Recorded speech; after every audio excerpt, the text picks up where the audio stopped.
They all sat together on that smelly heap of trash for 7 days and 7 nights. No one spoke a word. They just sat with Job, keeping him company, letting Job know he wasn't alone.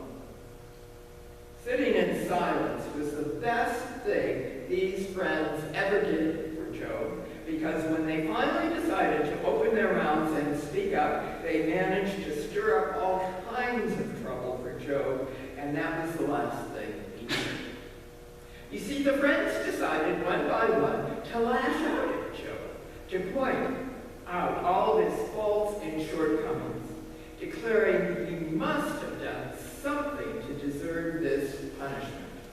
Because in their view, all this grief, sickness, and loss was Job's fault.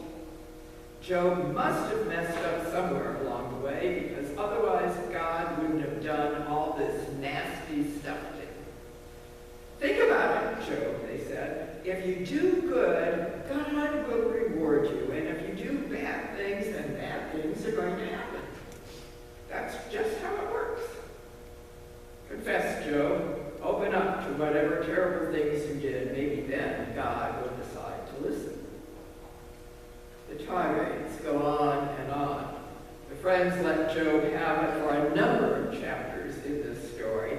Eventually, Job has had enough and boldly declares that he knows he hasn't done anything to make God angry. All Job wants to find is God. I know God must be around here someplace. All I have to do is find God and demand that God show up so I can ask God some questions. Tony, don't delay. Help me find God today. That's not too much to ask. After all I've been through, thought Job. Come on, God, show up. Come on over here and talk to me. But at this point, God seems to be nowhere. And for those of us who have been tormented with pain or loss or filled with the anguish of grief and sadness, it can seem to us as though we too have been abandoned by God. At this point, all Job wants is his day in court. If God is supposed to be the judge, then Job thinks he should be able to tell his side of the story. After all, it's only fair, isn't it? Job thinks he's entitled to answers from God. He believes that God owes him an explanation. Does any of this sound familiar? When we're confronted with devastating illness, the unexpected death of a loved one, or even just listening to the news every day, we may find ourselves wondering, just what has happened to God? Maybe we should pray, Tony, don't delay, help us find God today. Sometimes the unanswered questions and despair may cause us to give up. Yet our friend Job doesn't quit. In spite of his pain and agony and lamenting, Job never gave up hope on finding God. Somehow Job hangs on despite all of his losses. Even though all of his friends' criticisms and complaints are there and continue, Job hangs in there. Well, it might seem as though God has left Job to fend for himself, but Job hasn't left God. Indeed, I think Job knows beyond a shadow of any doubt. Just because God is silent doesn't mean that God is absent. Thank goodness for Job, because he teaches us that faith isn't based on easy answers or solutions. It's all right to argue with God. It's okay to complain and shake our fists at God when we're at our wits' end. Faith in God isn't a blind faith. Faith in God includes unanswered questions and doubts.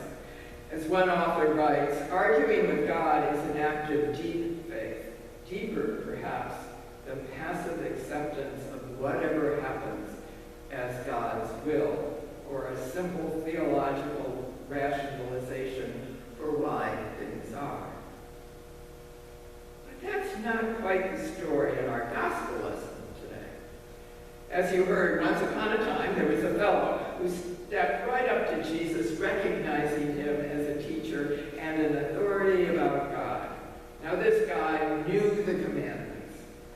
He followed the Jewish laws and traditions. He obeyed the rules. He behaved himself. And yet he realized he was still lacking something.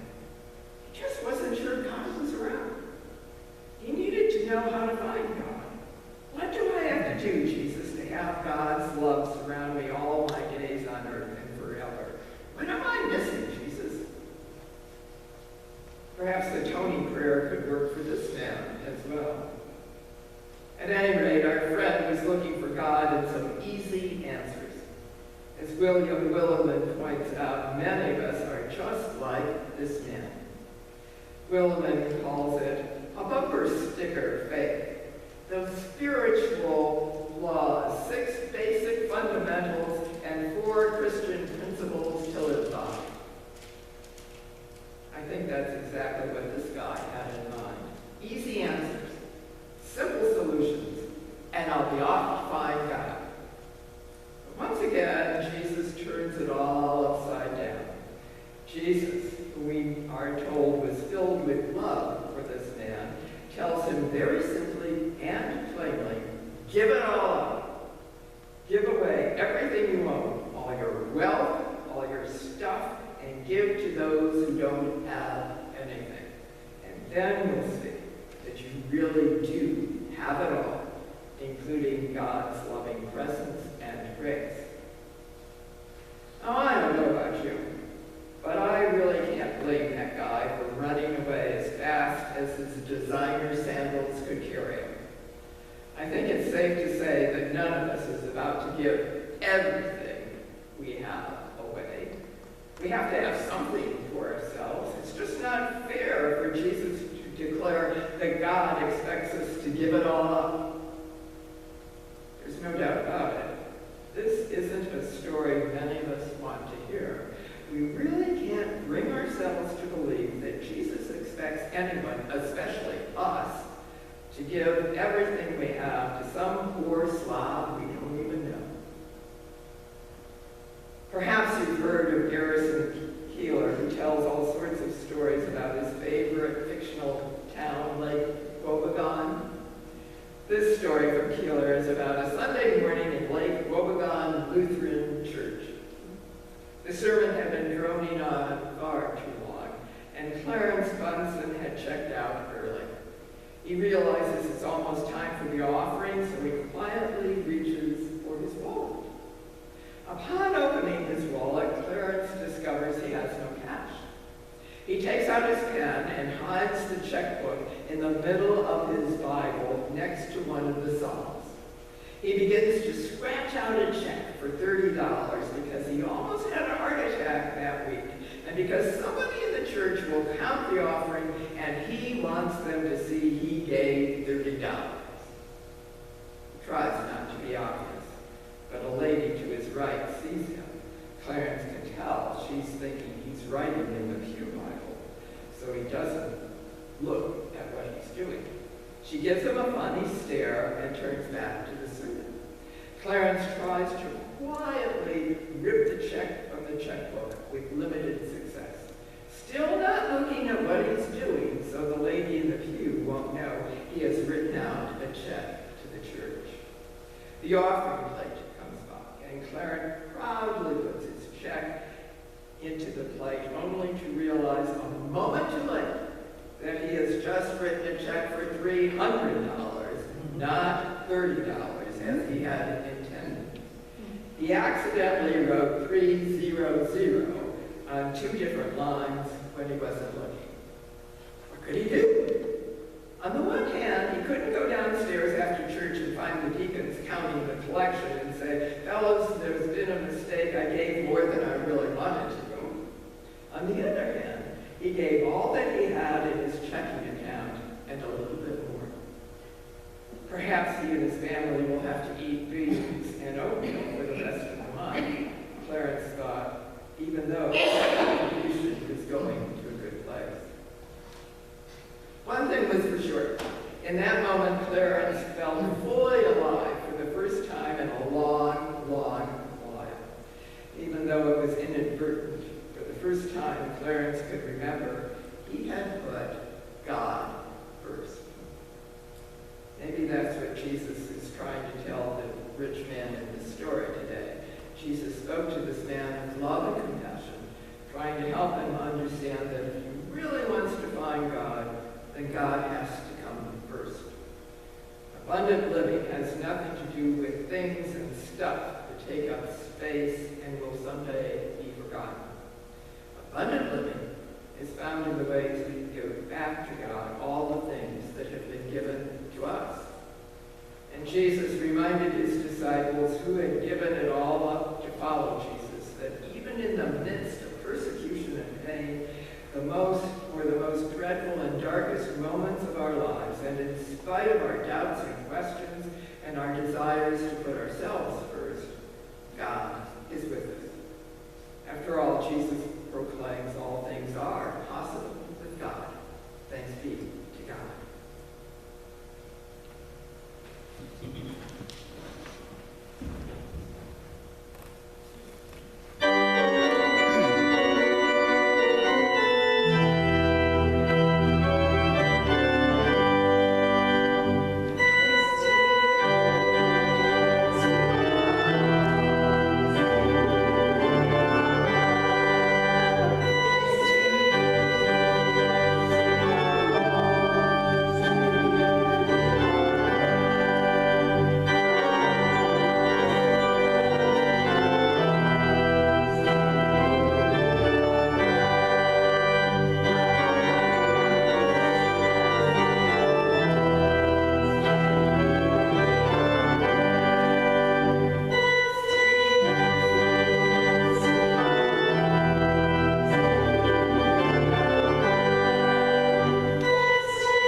I'm telling you.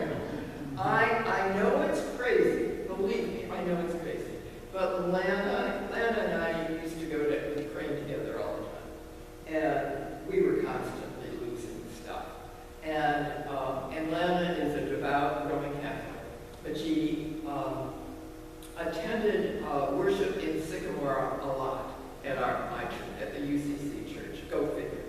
But we're pretty loose. But anyway, she taught me that prayer. She said, Diane, this is what you do. Tony, Tony, don't delay. Help me find my PowerPoint today. And it works. Give it a try. What can happen? Along with joys, we often have concerns, and there are concerns to be shared this morning. I ask that you keep Deb Ritter in prayer. She's got a bit of a bug, and she's just a little bit under the weather. So, fortunate. Well, that's another joy. Lisa has stepped in for us. Yay, thank you. Are there other concerns? Then let us come to God in prayer. Oh God, we're here, wondering about you, wondering about our church, wondering about ourselves. Is it possible, God, to really be the Church of Jesus Christ? We want so much to find meaning in our lives and the world. We want to contribute as well as we are able to fullness for all of our sisters and brothers. For young people, we desire purpose, challenge, and excitement in life. For those of us who are older, we desire peace and security, the quiet confidence that our living and striving are worthwhile. For our world, we desire justice and equity, a new tomorrow.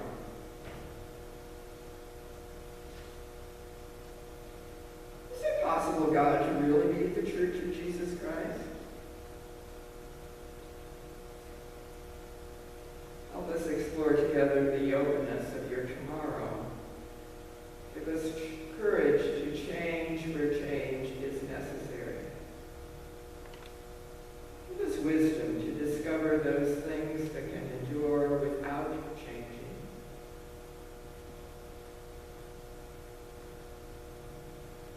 Fill us with your Spirit.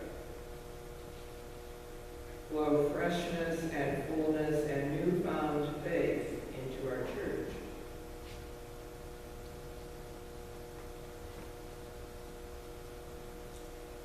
And now, O God, we come to you asking for your guidance and quiet presence to fill us and enable us to be your church here in Crestline and in the world as well.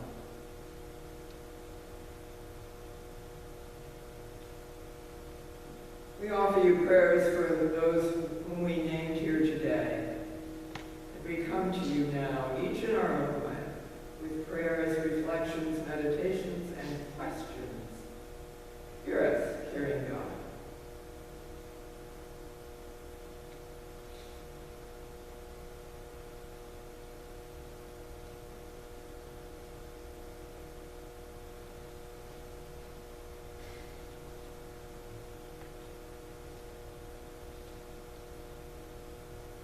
Open our ears, O God, to hear what you are saying in the things that happen to us and to people around us.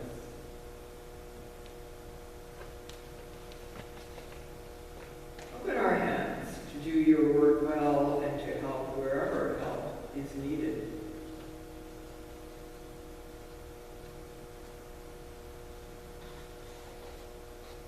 Open our lips to bring comfort, joy, and laughter, and to share your good news.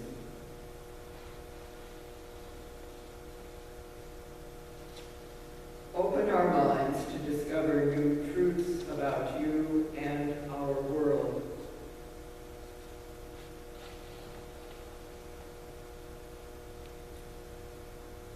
Open our hearts to love you